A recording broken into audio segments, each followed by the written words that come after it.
وسط مع ابراهيم، والسلام على التمريره، يا سلام على التمريره، هذا ما يريده عمور محمد الامين، هذا ما يبحث عنه الهدف الاول، الهدف الاول للمنتخب الوطني الجزائري جاء مبكرا مثلما تمنينا، مثلما انتظرنا في بدايه الدقيقه الرابعه عشر.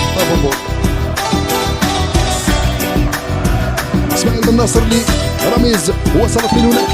بغداد بطريقه ممتازه، يا سلام محمد الامين، عموره يصنع الخطوره، عموره التسديده، يا سلام يا سلام، الهدف الثاني من محمد الامين، عموره وفي لتقاليده،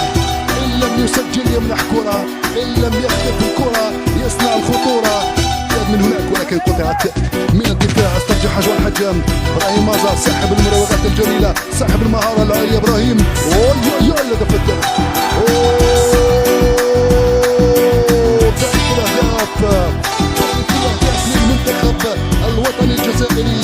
بشكل ممتاز. جوان الحدية السعوديه، شوف الانسجام